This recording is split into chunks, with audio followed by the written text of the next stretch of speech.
I just was asking because you said radio, so we're good. Good evening, everyone, and welcome to Out of Nowhere. My guest today is Michael Kopf. He's a great guy. We've got lots to go through tonight. There's plenty of people in the chat. There's Lawson there, John there, John Allen. I think John's in Australia, getting a coffee, just waking up. So he's miles. He's tomorrow morning. He is from Australia. Lawson's there. And there'll be a few more coming in shortly as well. Now then, Michael, what inspired you to write The Awakening, My Journey into the Paranormal?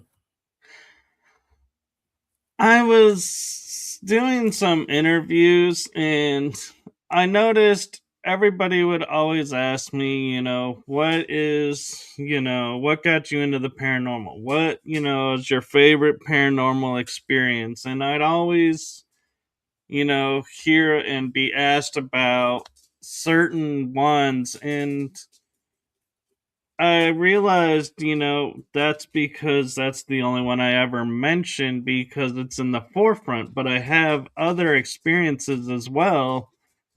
And so my thought in the back of my head was if I wrote a book with the locations I've been to, what the experiences were,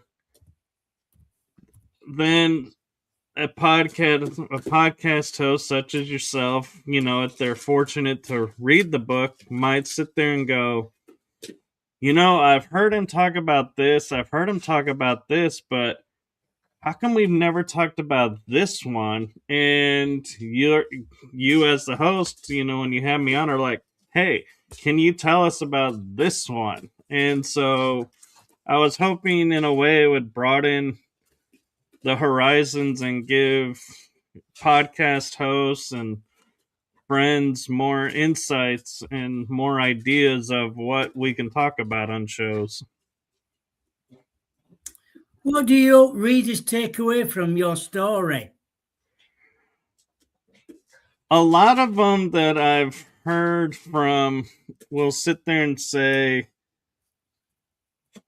the way you wrote your experience, I felt like I was there and experiencing what you were experiencing. And so that was really cool because some of these locations are like in another country. So no one, their likelihood of them getting there is kind of remote. So it's like, in a way, I brought the experience to them and they really enjoyed feeling a part of the experience and what I was going through and the impact on me. And sharing the impact, I will say, is a new thing for me. I actually started that like maybe a year ago where a podcast host, was like, thank you for sharing this experience, but how did it affect you? And I was like, that's a really good question. And I don't know that I've ever been asked that. And I don't know that I've ever asked anyone that on a show. And so it kind of put a little knot in my head of, I need to start asking about that because that's an important part. It's one thing to say, oh, I seen an apparition here. Well, it's another when you say, I saw the apparition and this is what came of that. And it's like, oh, that's the more interesting part. I know you talk about your first paranormal experience happened when you were just 2 years old. What do you remember? Do you remember anything about that? I do, from talking with some mediums and talking with my mom and dad when they were still with me. And so it started unfolding for me in the most peculiar way. One of my eyebrows the part of my eyebrow has a spot where there's no hair that's ever grown there. And I've always thought that was weird because you would think being born they would match. And so why was one different from the other? And finally, one day I was like, hey, mom, dad, why is one of my eyebrows different from the other one? And they said, well, that happened when you were two.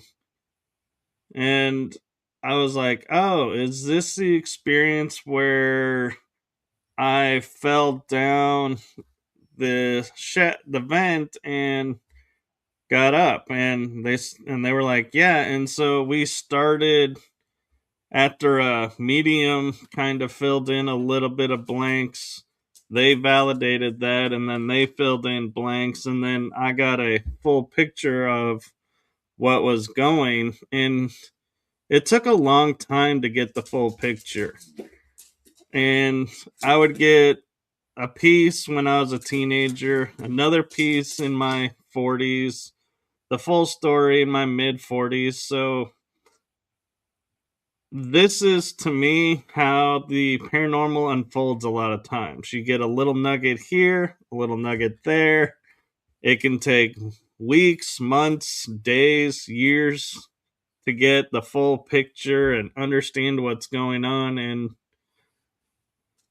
I like to share that because with people with watching the shows on TV get the wrong idea that, oh, everything unfolds in the paranormal within an hour. It's like, nope.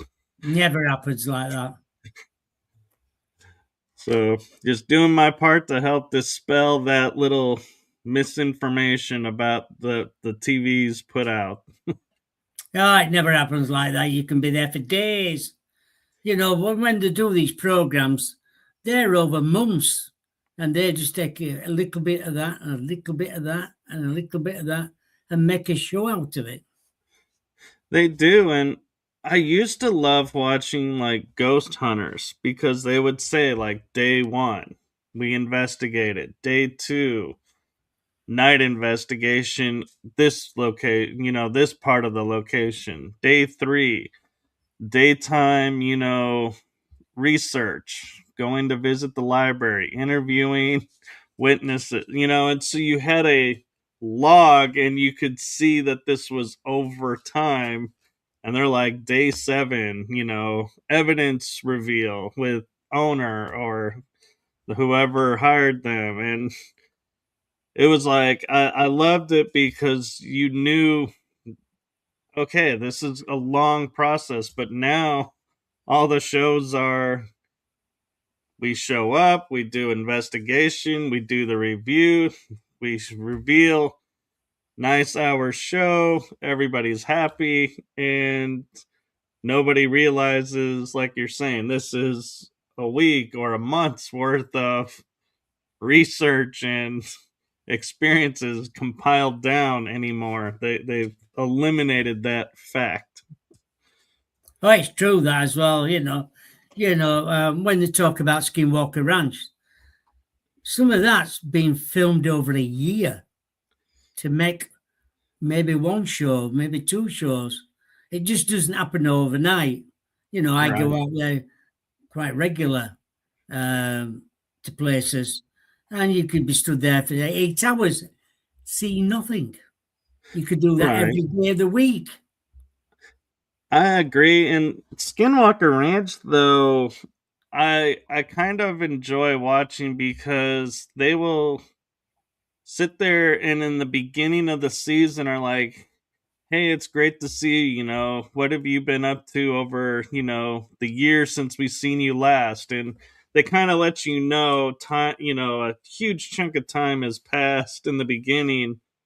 And then they're like, okay, well, next week we got this coming and this is coming. We're going to do this experiment the next day. And that experiment may be the next episode, next week's episode, but they're giving you little nuggets of the time of saying, okay, yeah, we're going to do this experiment this day. And this month we're going to be focusing on this. And so you know kind of what's coming with the show. And I like at the end of the season, they do, okay, so this is what we found over the summer when we were there. So it's like you go, oh, this was an entire summer. So that's like 3 months worth of research. So if you listen and to the show, they give you the timetable unlike other shows, but yeah, they still though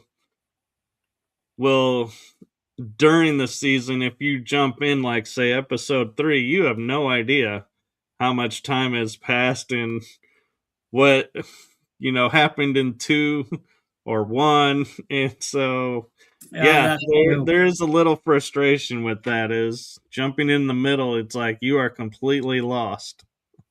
That's true. You write about encounters with shadow entities. Can you describe what they look like and how they behave?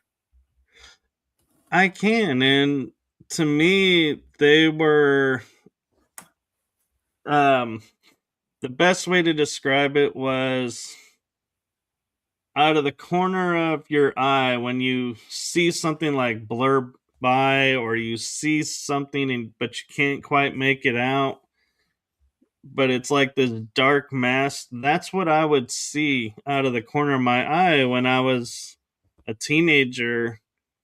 And they would be like appearing around a door. So it's like, when you imagine yourself when you're peeking around a corner, that's what they were doing. And so I just would look at, I'd be like, okay, they're there. I'm focused on TV. And I would notice they would enter the room slowly and kind of be like, they're going to kind of be like sneaking their way over. And not quite sure, what their intention was, but I never had a feeling of danger or anything. It was more like fun. And I equate it to the Native American tribes, their game counting coup, where you would run into a camp, tap somebody, and get out. And if you got out without being tapped, you were considered this great warrior because you got in and you left a mark, didn't get marked. So that was a great skill to have. Well, that's what I viewed this as, is both of us are like playing a game of how aware are you of the surroundings? How close can they get? And when they got close enough, I would just turn and look at them and they would fade away because they don't like to be seen, straight on. And so that was like, we just had a game of it and I thought nothing of it. I just thought these were fun beans and this is, great fun. And then in talking with people like Mike Ricksecker and others, and they're like, oh, these shadow beings, you got to beware, they could be, doing this or this. And I'm like, what? You mean I was playing tag with that? And then I realized, well, there's two sides of it. So yes, there could be dark and malevolent shadow beings, but I fortunately grew up with the benevolent dark shadow beings. And so I'm grateful for that. And I think that experience kind of was also to help me realize we're not cut and dry. You're good, you're bad, you're this, you're that. There's two sides.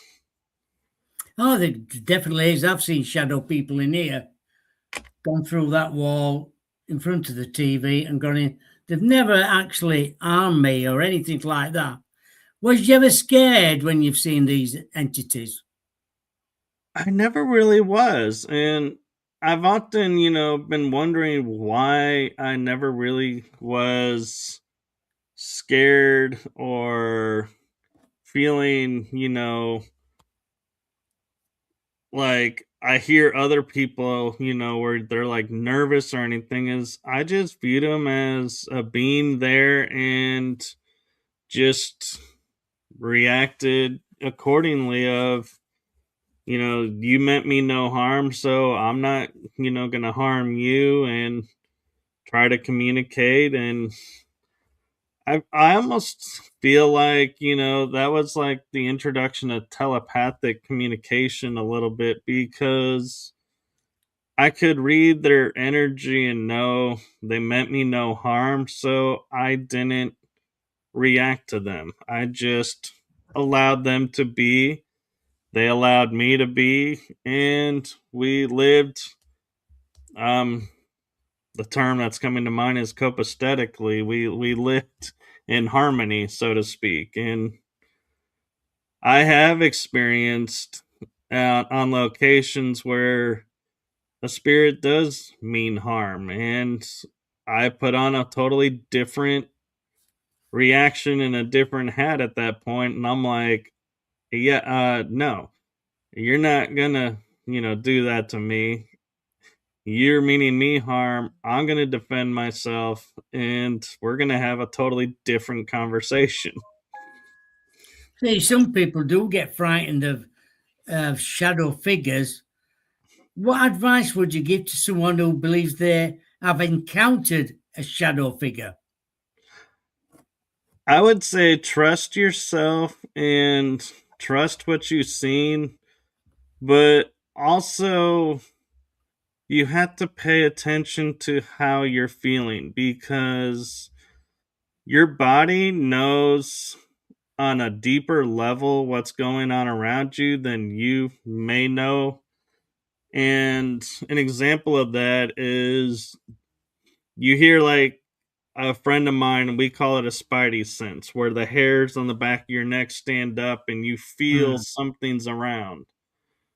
Well, that's your body letting you know there's an energy or a spirit or a being around. And it's not, you're not feeling reactive. It's not like you're not in your fight or flight mode. So whatever's around is a benevolent presence. It means no harm. It could be a loved one that's on the other side, or it could be, part of your soul family coming to say hello. But when your body senses something and all of a sudden it's like your muscles tense up and you feel your fist clenching, it's like, okay, something's not right. Something doesn't mean me goodwill. I need to clear my space, and I'll burn sage and, well, I won't burn sage. I diffuse sage and Palo Santo mix and a bunch of other clearing oils together when I really feel the intensity of something in my space that shouldn't be, and let that clear it out. And I just don't engage it, because I'm of the opinion of, if you engage it, you're giving it permission to be there. If you just acknowledge it and like, nope, we're clearing you out, you haven't given it permission, so therefore it has to leave. You have experienced 3 near-death experiences. Can you briefly walk us through each one? There'll be people out there what it's never happened to them, so it's quite nice for you to tell us in your detail. Yeah, yes, and one of them I remember in a lot more detail than the other two. And so I'll start with that one, and it happened to me my first one. So I have a hot natured body. I always have, like, I can feel heat coming off of me, always feel warm, even if it's like 30 degrees outside. I can be in shorts and a t shirt feeling extremely warm. And I was sitting on my couch watching TV, and all of a suddenly I started feeling cold. And when I say feeling cold, it's like I felt like my bones were in a freezer and starting to get icy. Yeah. And I went, and this is summertime, and where I live in the summer, it's like triple digits normal temperature and close to triple digits at night. So I had to go put a long sleeve shirt on. And this, had me a little bit concerned because I was like, wow, it's summertime. Why am I putting a long sleeve shirt on? But I was using it to try and warm up, and Yeah. I couldn't warm up. And so then I added a blanket, and that wasn't helping. And so I called my mom because I worked for my parents at the time, and I was talking to her about what's going on, and I said, I'm not sure if I'll be able to come in or not. I'm giving you notice. This is what I'm going through. And she said, just, your body may need to rest. Maybe you just need to get some sleep. Try to get some sleep. Keep yourself hydrated. The normal mom talk. Oh, yeah. And so I even had socks on at this time, which is unusual for me. And I put another blanket on, and I was like fighting this cold feeling because I was like, I'm not gonna be sick. I'm not gonna this. I'm fighting it because I'm like, this isn't me. I don't get sick. Well, I then decide, okay, enough of this. I'm gonna go lay down in bed, and maybe she's right, and go to sleep. Hmm. Well, I turn the corner and enter my room. It's at the end of the hallway, and it's carpeted, and I have a thick real wood four-post bed. Short, post, not the tall with the drapes like you see in the royal houses and everything. Yeah. Well, I start walking into my room, and next thing I know, everything seems to be a little bit dizzy, and I blank out.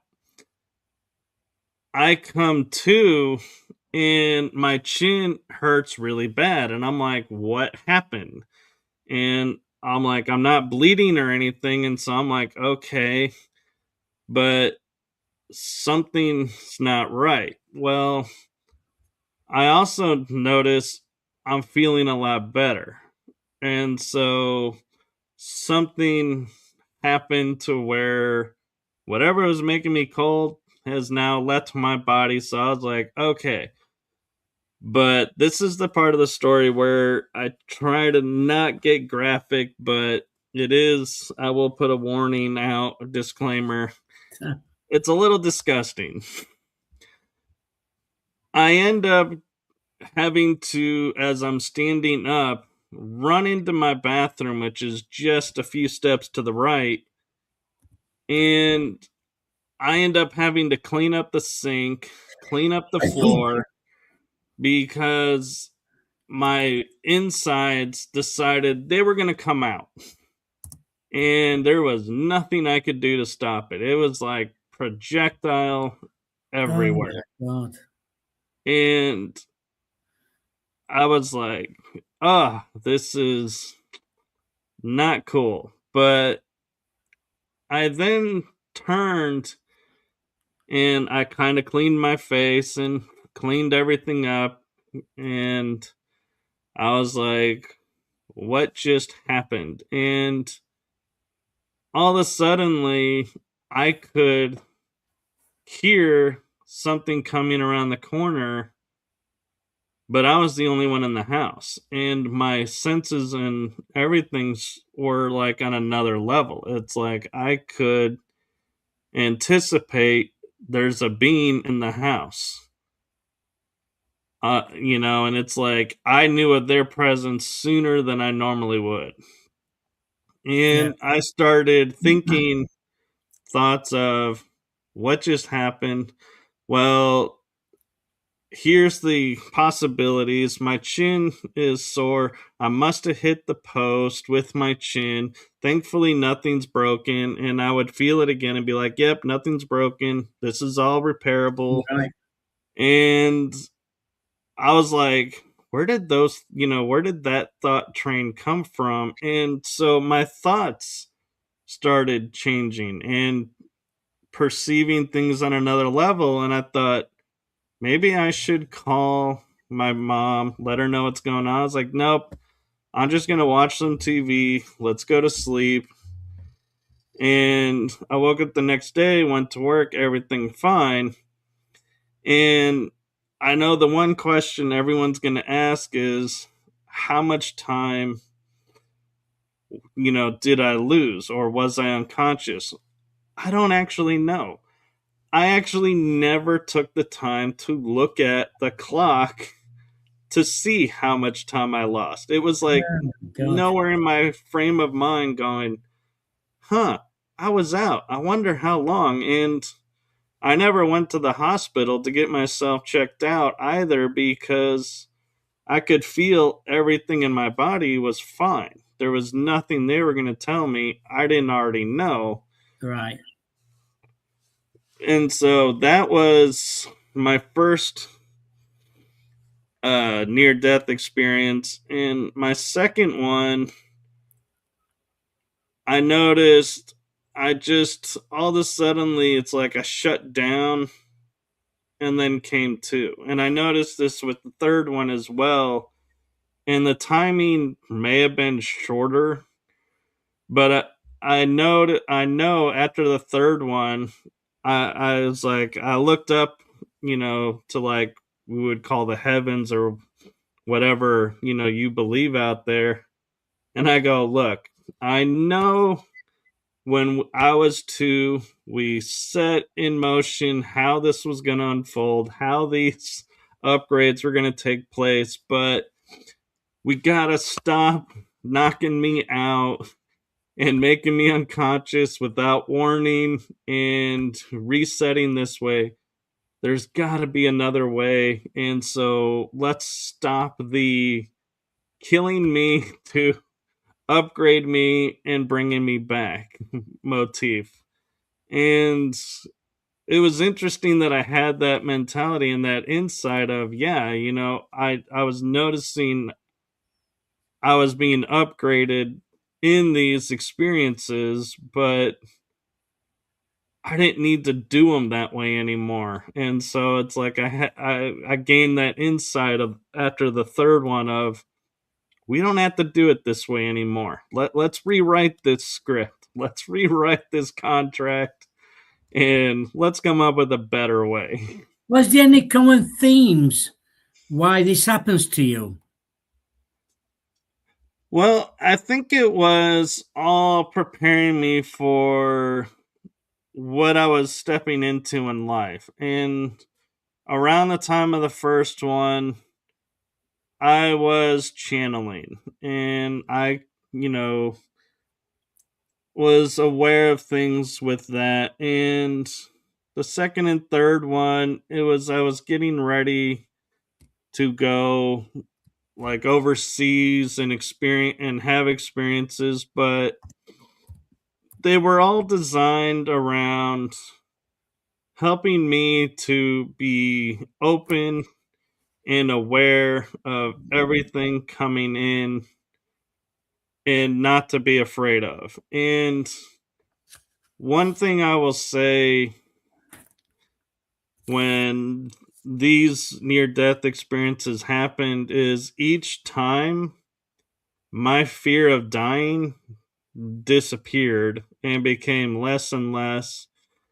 And also, my view of life changed to before my first near death experience. I was like, okay, this is my legacy. This is the patterns in life that I broke that are no longer serving. And I'm okay with, being the last of my bloodline.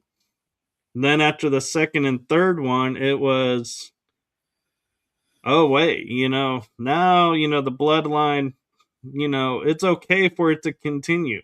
The things that were blocking me and that I was upset about and didn't want to continue, I realized aren't genetic or in the blood, like I was noticing from the stories that I was told and experiencing, and that it could be broke. And so I was like, oh man, I hope I didn't wait too late.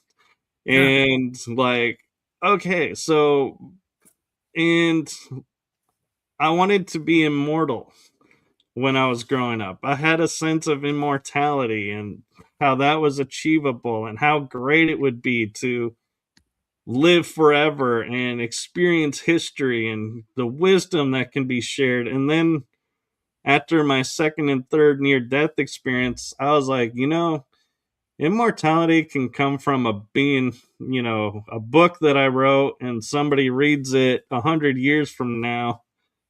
I don't need to be there. I don't want to be there because I'm now realizing if I live forever, everybody that I know is going to constantly come in my life, transition on, and I'm going to stay as I am.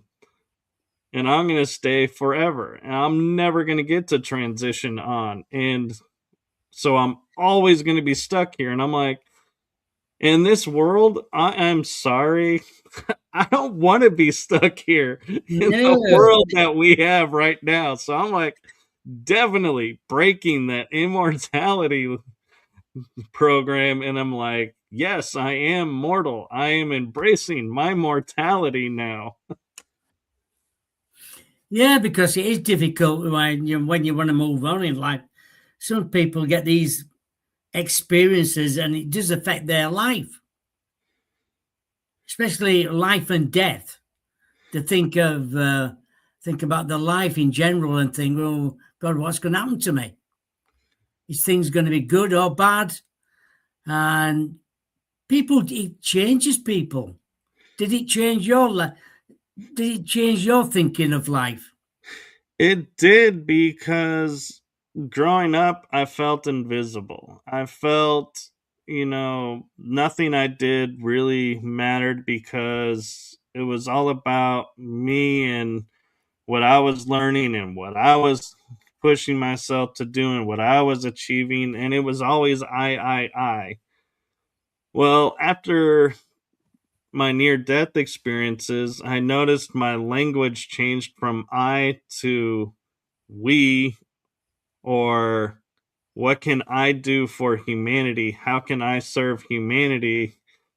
And what is my, goal to achieve in helping humanity along their journey and others? And so I became from service to myself and growing myself and fixing what I thought was a broken person to, well, now that I've learned all of this, I can help these people along their journeys. And so I became what's been coined as a way shower. And so it's a beautiful thing of going from service to the self to service of others, because I know this is going to sound strange, but when I do service to others, it sounds like I'm putting them first, but in reality, service to others means I service myself and them. I can't be of service to someone without service to myself first, because that's how the true sharing comes about. And so that's where I think a lot of people sit there and they listen to religion or they listen to society, and society says, you have to do this, you have to do that. And so they go and they say, well, what I did was bad, so now I need to clear that. Well, let me go do this one act. And they view it as a counterbalance. And that's not how it works. You can't do a bad deed and then go, oh, I'm going to go do a good deed and, my slate is clean. It's like, it doesn't work that way Yeah. because you're judging your deed as bad. The universe ain't saying what you did was bad. And vice versa, you're, saying this is a good deed. And the universe is like, hey, you did a deed. It's all in our perceptions. And I'm not, I just want to be clear. I'm not saying, if I was to, for example, go and hurt somebody or take someone's life, saying that's not a bad deed. No, what I'm saying is we are judging everything that we do through our own filters and determining what is right and wrong through our own filters. And in learning what I've learned through my experiences and my journey is I'm not going to take someone's life because life is precious to me unless Mm. I have to. In which case, I'm okay doing it because it was a them or me choice, and I had no alternative to get out of it. So, in that mode, it's not a bad thing in my perspective, but yes, it still is a bad thing. That's what I'm referring to. Right. Yeah. How did you first discover you were capable of astro travel? I was actually born into it. As a one of my first memories as a little kid was I would be like hovering above my house and seeing the world from above. I almost would say like when you watch the Superman movies when he's in space Flying. or hovering above the city looking, it's like that was me. I did that, and then I would go to a ship. I called it Ra's ship because that's what it looked like to me. And I would go to a jump place, and then I would learn, and then I would learn I don't need the jump place and I don't need to check in at the boat anymore. And it became a progression of comfortability of being out of my body and learning how to move and learning how the astral realm works. And what I mean by learning how it works is learning how you move by speed of thought. You don't move by going and saying, okay, I need to take one step in front of the other like we do here on Earth. It's the movement is much different. It's more free in the astral and learning I don't need a helmet and a spacesuit to sit there and be in the stars. It's the atmosphere of space doesn't impact me in astral form. And so I can go to other worlds and their atmosphere won't affect me. And that's something you have to learn.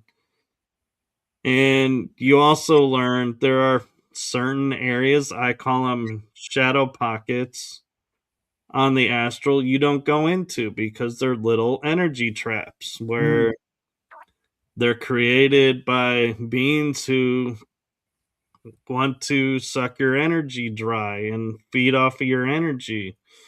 And that's in normal terms now, the community is using the term looshing. That's what that is. You get caught up in there and you bring attachments back, or you bring, you get stuck there and you just turn into like zombie state here because, or an NPC because they've sucked so much of you dry Yes, that you have no will anymore. You're just there. exactly. You are there as well.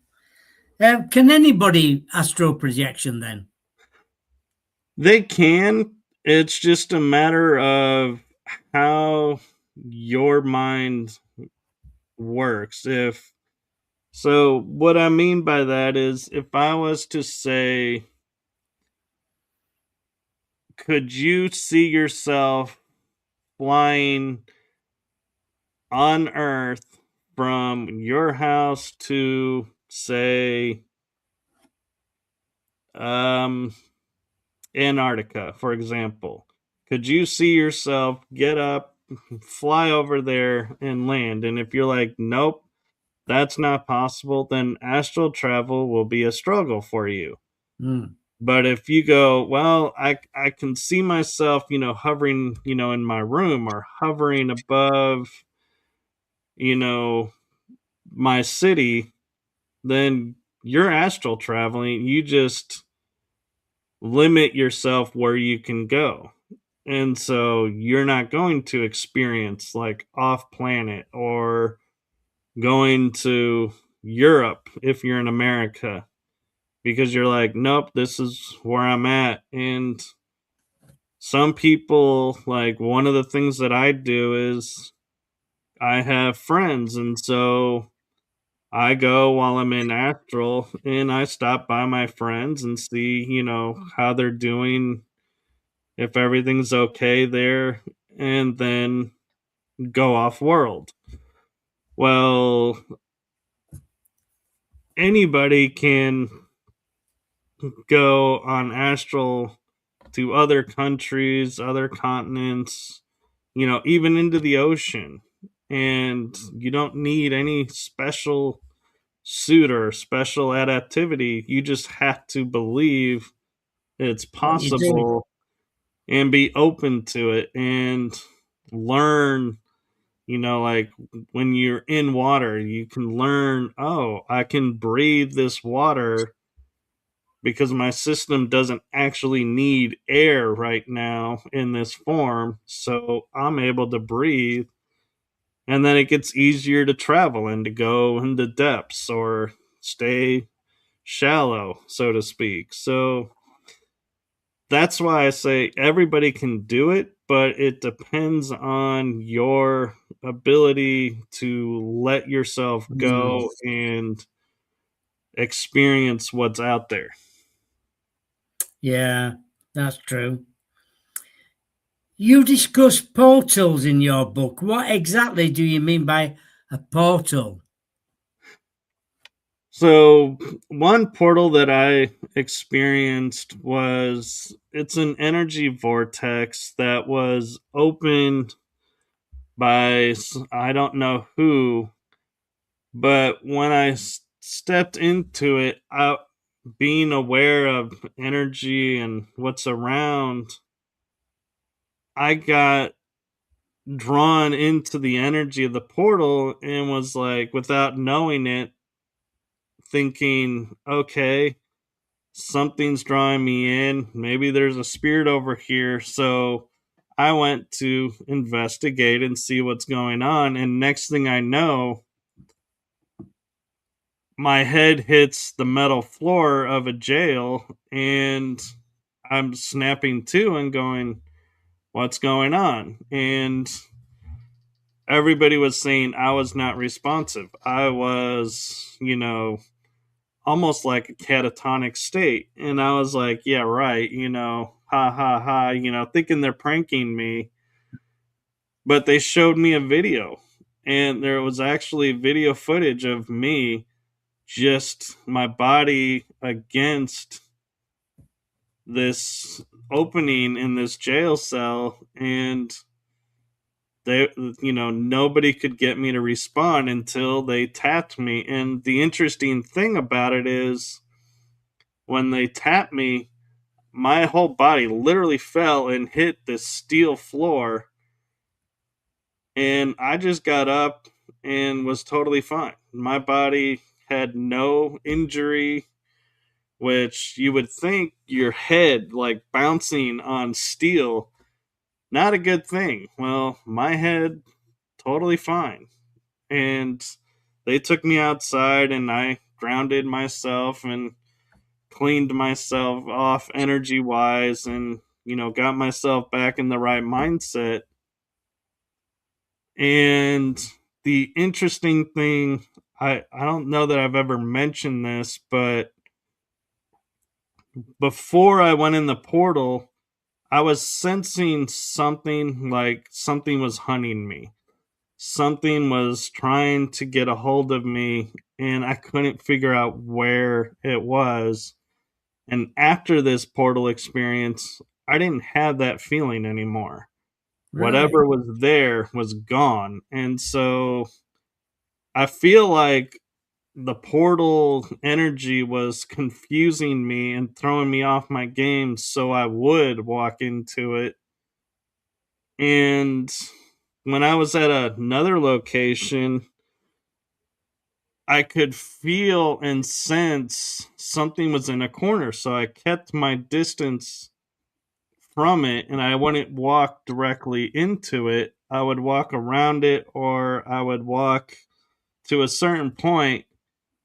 And one of the caretakers of this museum that I was at, he always asks everybody, hey, can you sense energy? Can you sense, are you one of those that can sense portals? And I happen to be one. And so he goes, well, do you sense a portal in here?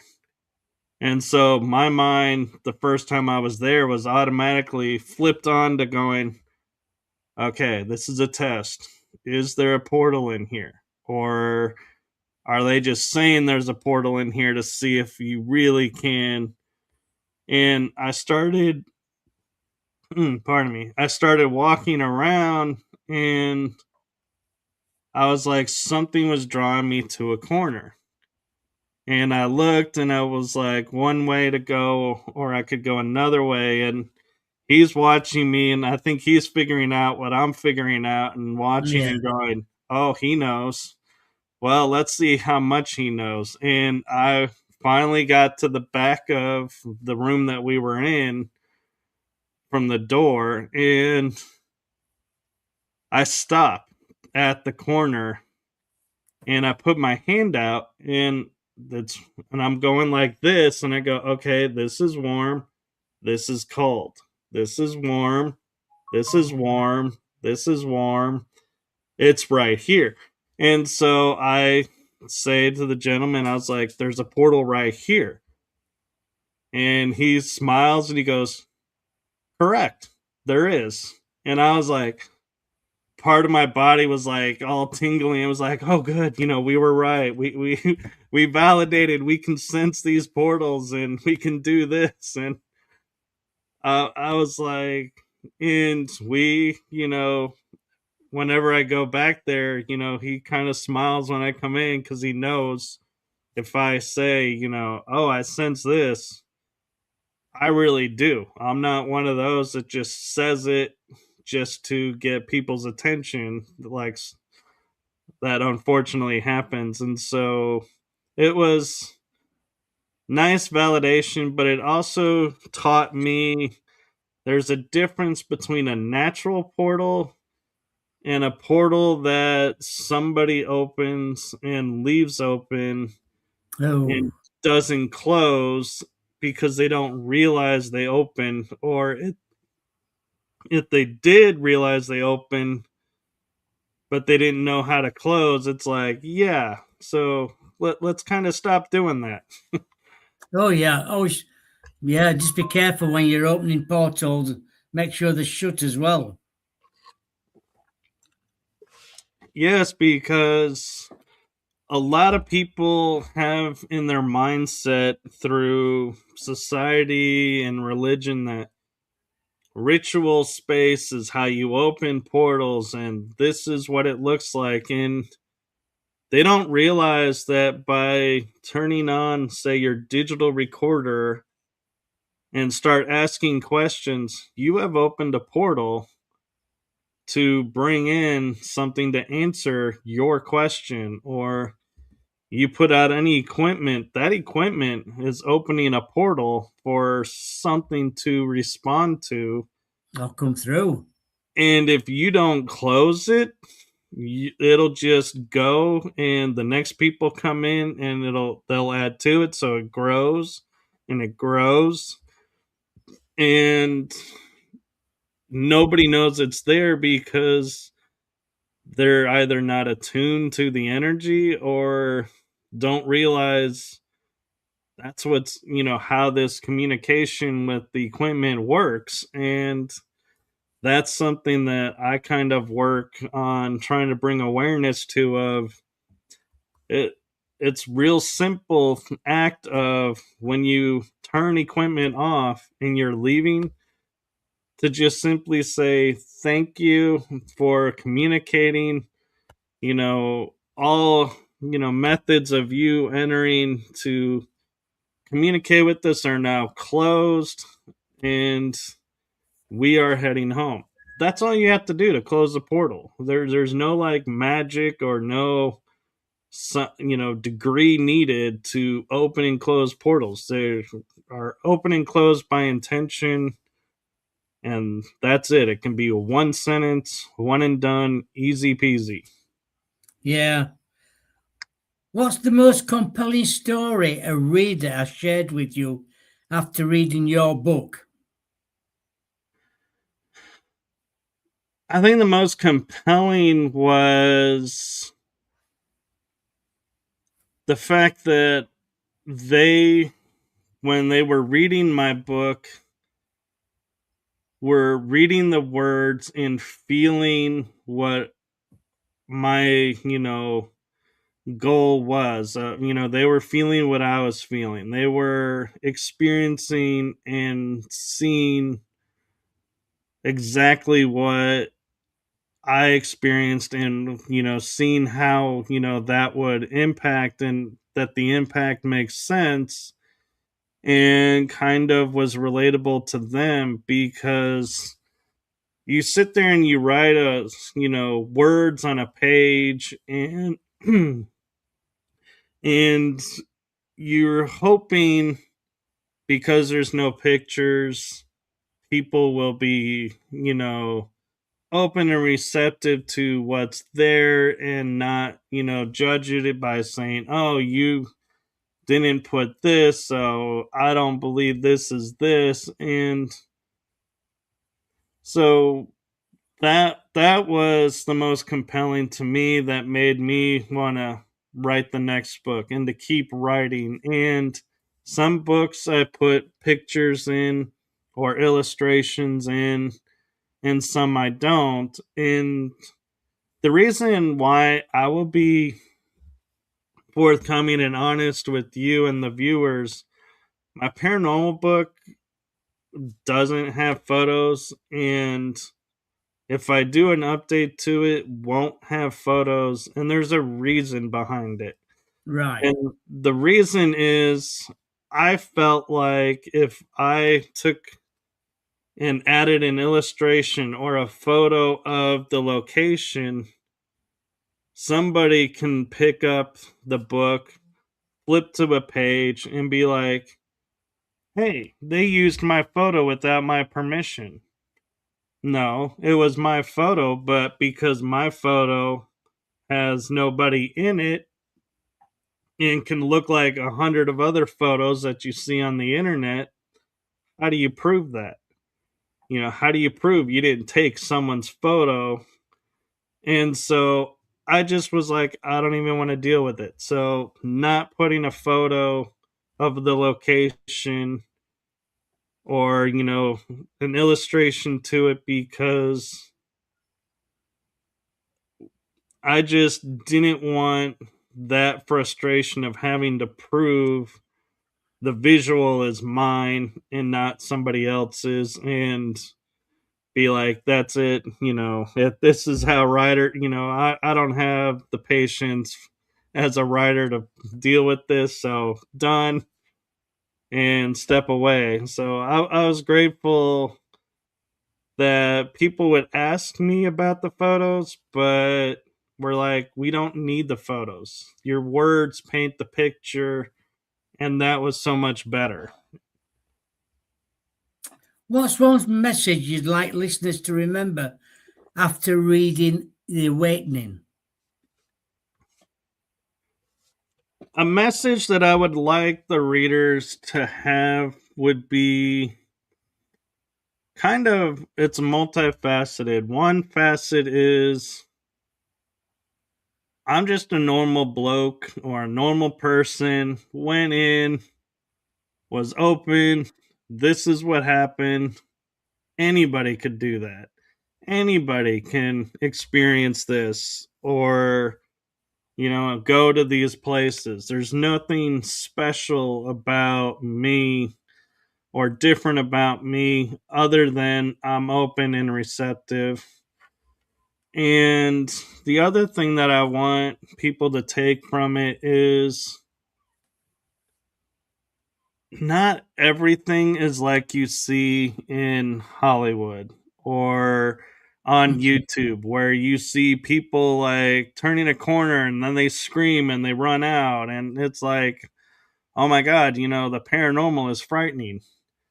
That rarely happens, in my opinion. And so I wanted to show the other side of the paranormal of, you go to places and nothing, horrible happens. Nobody gets hurt. Everybody, you just basically spend hours talking to thin air and hope you get something. It's true So, that as well, and it does yes. happen. And the other facet is if you're going to go into this, you have to go in open-minded and know, set this is what's going to happen. And because when you do that, you are missing so many other experiences.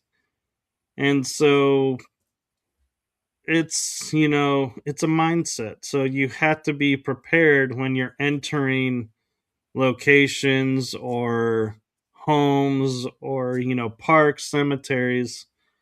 Everything has something going on, and so you have to be always aware, but not so aware that you're like, okay, there's no apparitions here, so nobody's here. Well, you may be getting voices or knockings, and but you're not getting the apparitions, so you figure nothing's there, and it's like, oh, a lot happened while you were only focused on the one thing. And the last facet that I want people to get from this is there is another step, another part of the journey we call life. And you don't need to be afraid, are you going to make it or not? Because we go and we talk to spirits of people who did bad. We talk to spirits who are angry. We talk to spirits who are loving and kind and, had these tragedies done to them.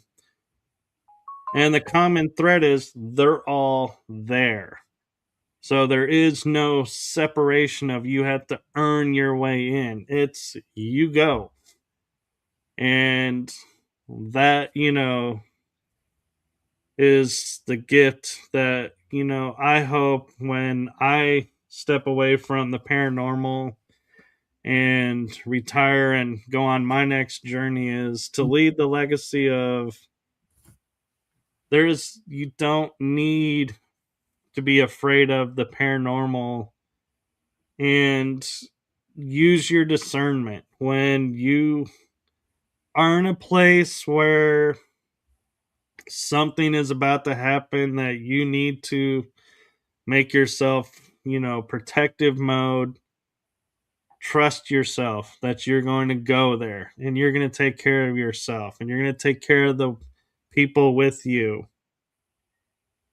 And when it happens, you'll know. And until then, just be open and follow your heart. And I don't think, you'll ever get led astray, doing that. But yeah, that's my main goal in my writing is to help dispel the fear in the world and open the eyes to what else is possible. Yeah, thank you for that. Where can people find your books? They're available right now on Amazon. So if you go to my author page, Michael Kopf, it'll have all of my books there. And I haven't stopped writing. I just had a few things in my life happen. And so I've tabled a few projects and started different projects. And so I'm currently working on 3 books, and I'm hoping they'll be out probably this year and next year. They're not going to be like the other books where they were right on top of each other or a couple months apart. Is these I'm writing a little bit different, with a little bit different style and topics, so they're going to be kind of standalone. Well, one I'm working on is standalone. Two that I'm working on are going to be a trilogy to my latest book that I wrote. And so I've kind of also put in my mind, how cool is it?